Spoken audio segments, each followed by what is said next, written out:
after Germany's defeat in World War I and the establishment of the Weimar Republic, the removal of many restrictions allowed the growth of gay and lesbian subcultures.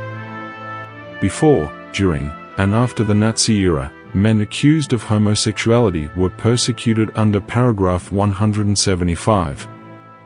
Although this law made sexual relations between men illegal, it doesn't apply to sexual relations between women. The Weimar Republic underwent a complex transformation in social, political, and cultural aspects. Despite being marked by political turmoil and economic difficulties, the German people enjoyed greater political and social freedoms. This atmosphere encouraged the emergence of artistic movements, a thriving media, and alternative cultures, especially in major cities such as Berlin, Hamburg, and Frankfurt. During the Weimar era, Germans openly challenged gender and sexual norms, creating a broader space for public discourse on sexuality that had existed since the late 19th century. Nevertheless, since 1933, the Nazi regime degraded and destroyed the lesbian communities and networks that had developed during the Weimar Republic. The Nazis did not systematically prosecute or persecute lesbians solely based on their sexuality. Under the Nazi regime, there were no official laws or policies prohibiting sexual relations between women, in contrast to the case of gay men. Before coming to power, many Nazi members harbored hatred for the existence of gay and lesbian communities, condemning homosexuality as a threat to the German people. The Nazi Party officially opposed any efforts to decriminalize sexual relations between men, arguing that homosexuality was a detrimental and corrupting trait. The Nazis believed that German women had a special duty, which was to be mothers. According to Nazi logic, lesbians were women and, therefore, should fulfill the role of mothers. They had the responsibility to give birth to racially pure German individuals, referred to as Aryans. To encourage Aryan procreation, the Nazis adopted various programs and laws. One example is the Lebensborn program, which encouraged Aryan women to have many children, even outside of marriage.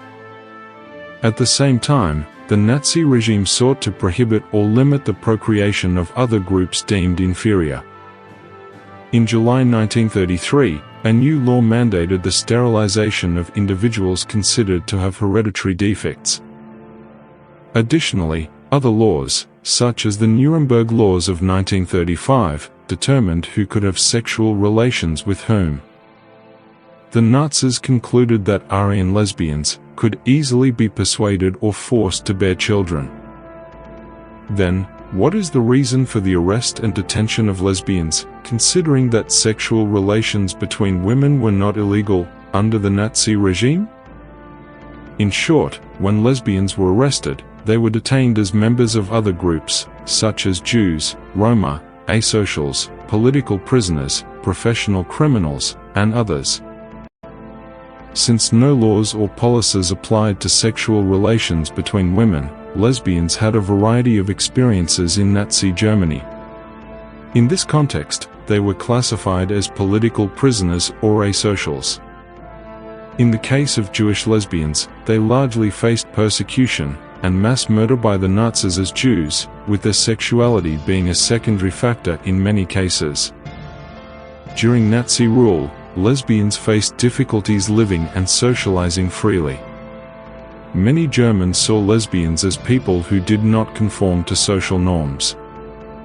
The story of Ellie Smuller and Marguerite Rosenberg shows how the Nazi regime sometimes arrested women accused of being in same-sex relationships on different charges. In 1940, the Gestapo arrested and interrogated Smuller and Rosenberg based on reports from their co-workers.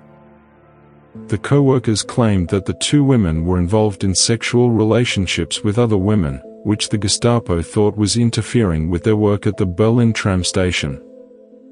Smuller and Rosenberg were charged with subversion and later deported to Ravensbrück concentration camp, where they were registered as political prisoners. Their camp documentation recorded their lesbian status. identifying the role of lesbian sexuality in their detention is difficult to comprehend. At times, their detention may have had no connection to the fact that they were lesbians, while at other times, their sexuality may have played a role, especially in arrests triggered by complaints. Sexual relations between women were considered taboo by a significant portion of German society, often leading to complaints from neighbors, family members, or disapproving friends. In some cases, the police rejected these complaints due to a lack of legal basis, perhaps because they were unaware that sexual relations between women were not illegal. In concentration camps, women who identified themselves or were identified as lesbians did not wear the pink triangle, like gay prisoners. Instead, they wore badges according to the official reasons for their arrest. Some women in Nazi detention engaged in sexual relationships with fellow female prisoners, though it is important to note that not all such relationships can be labeled as lesbianism. Some women developed same-sex relationships as a source of comfort in the camps, even considering it a necessary step for survival. Nevertheless, same-sex relationships in the camps could surprise some other detainees, creating diverse views on lesbians amid various cultures and backgrounds. Some survivors of the camps described lesbians in the camps as a threat to the safety and well-being of other prisoners, while others saw them as examples of degradation resulting from the camp experience.